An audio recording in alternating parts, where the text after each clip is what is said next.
played Freak Show 4 years ago, Yeah. and it was a really nice festival, and appropriately named. It was a bit of a freak show, you know. Wasn't like the Reading or Leeds festival. I was full of freakish people, which is why it was fun and interesting.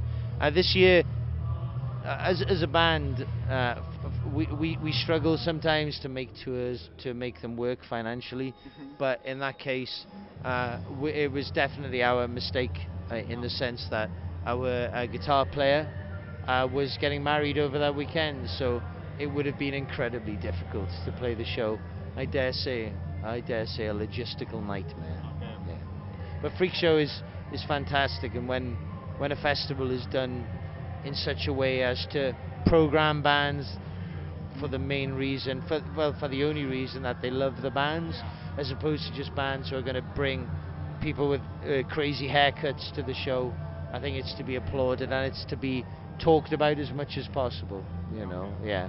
And also, I don't want to be too kind to them, because sometimes you got to take the piss, you know.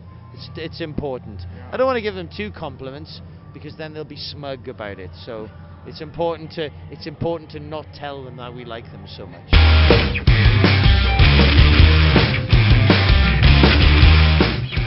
Sometimes songs are written as quickly as they're heard, you know. Sometimes the words are natural and they're obvious, and they just spill out in the moment in the rehearsal room, and it's like they haven't even been thought about. It's just they exist, they're summoned from a place, and that's it. But sometimes words are hard. I mean, I write as well, and sometimes that's easy and sometimes it's hard. I mean, there's no secret to anything. There's a famous quote from a golfer, I think it was Gary Player: "The more I practice, the luckier I get."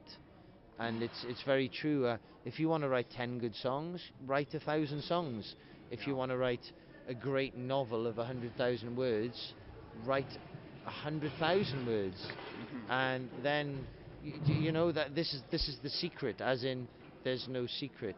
If you practice and you practice and you practice and you practice, then you get good. And it's like I play football, I practice and I practice, and occasionally the ball comes over to me and I hit a volley into the top corner, but only because I practice hitting a volley into the top corner.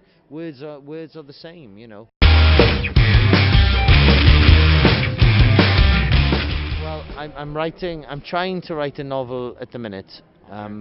I always, as a writer, I get to 10,000 words, and I like it, and I like where I'm going, and I show it to friends, and they say, "This is good, you should do something," and I always run out of ideas at the same time. I've now got, with the story, to 20,000 words, so I'm determined. If I don't get to 80,000 words, then I will shoot myself in the head, and that in itself will bring publicity to my enterprise. I have a lot of respect for anybody who can write a novel, unless they're called Dan Brown, you know. But it's a tough old job, right? In comparison to writing a song is easy.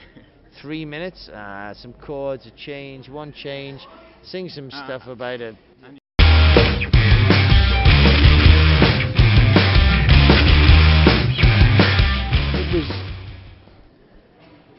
I mean, I wouldn't say an honor, because, you know, we work very hard at what we do, so any rewards we get are hard earned. But we felt it was a vindication of what we did, and it was very sweet.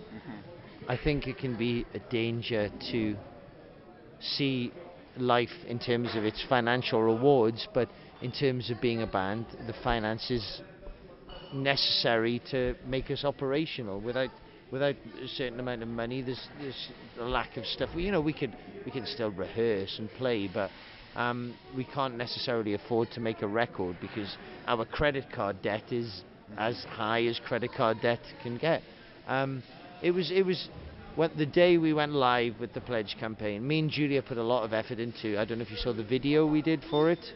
The actual presentation video we did, we put so much effort into writing that and making it funny, and to make sure we put it across in the right way, because as much as we needed money to make an album, we didn't want to feel as if we were pleading with people. It was a very sweet day to see that happen in 5 hours.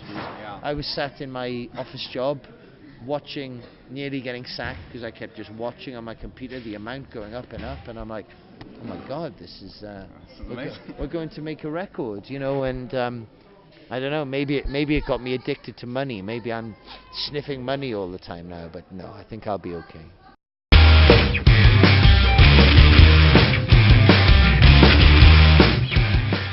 No, not so much. It's just natural self-respect and just trying, you know, you want to be interested in your own music. Recently we've played some McCluskey shows for charity in Britain, and that was great fun. The songs are so easy and just great fun, but playing that music forever would have been an awful experience, you know. I think there's a lot to be said for really basic music, which is fun and just basic, and Future of the Left is hardly complicated music, but it does have elements of pretension amidst the pop, because it's all about the tunes. It's about how they're delivered, you know. But no, there's never a game plan apart from just making us happy, you know. And if the next record happens to be quite basic, then that's because that's what's making us happy at the time. I would doubt that would be the case, but you know, who can say?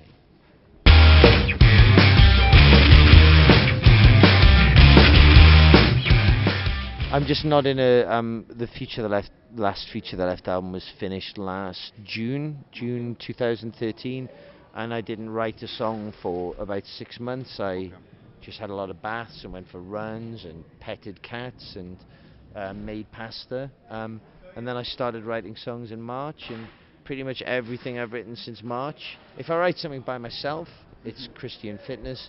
If I write something which in a rehearsal room where I've got the help of my friends, then it's Future of the Left. That's pretty much it.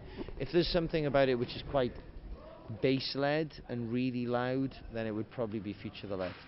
If it's something which is a little bit weirder, then I would quite tend to push it towards Christian Fitness. But I don't tend to write a song and go, who will that go to?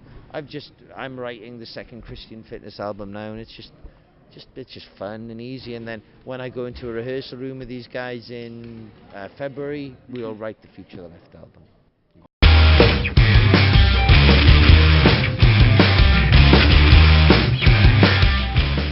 A little bit of both, you know. Yeah.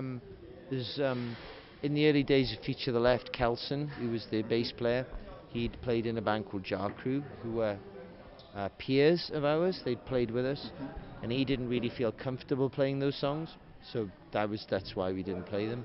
But they're just fun, easy songs. Future of the Left songs require concentration and precision.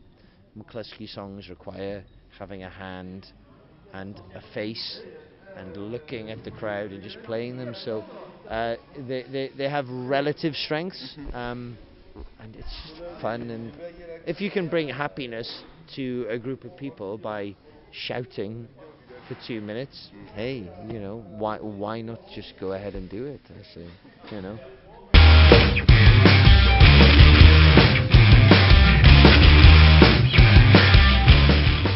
I would say, and I can only speak really for myself in terms of what I would vote for.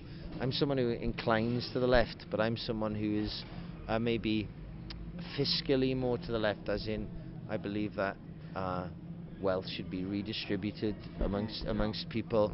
I believe that there is a limit to how rich people should be when there are people who are starving in this world. But I'm a little bit, you know, if you look at the political spectrum, I'm probably a little bit to the right in terms of crime and punishment and things. But this is one of the problems, I think, with the left as with the right, is people have to be dogmatically one thing or the other, as opposed to having the choice to pick from a spectrum of views which suit them personally.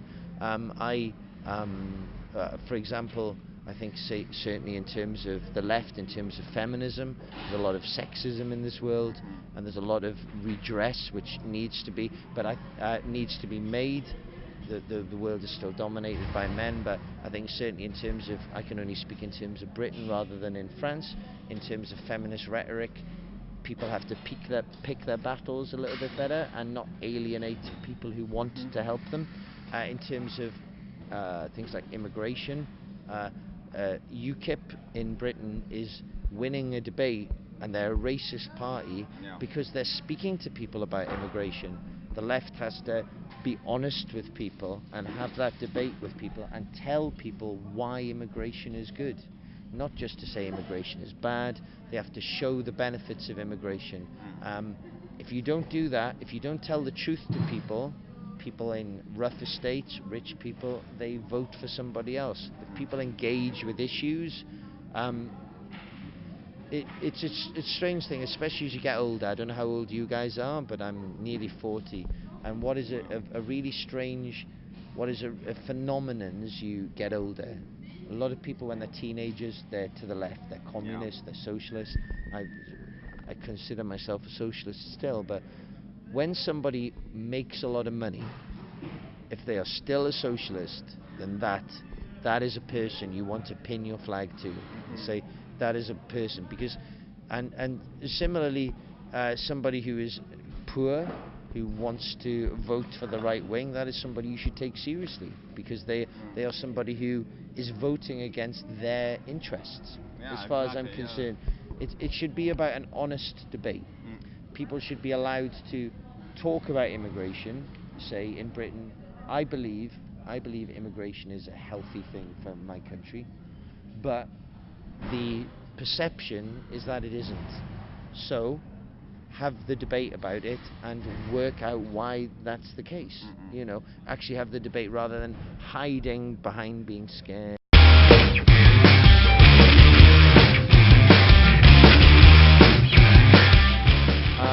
I don't have anything else to add, no. Although, even though Newcastle United are doing very well at the minute, I still hope that Alan Pardew, our manager, is sacked as soon as possible. You're from Newcastle, okay? I'm from Newcastle, yeah. It's a terrible, terrible disease being from Newcastle. And I hope he's sacked and thrown into a pit. All right. Not a real pit. I hate sport. Sport is all about disappointment. I hate it.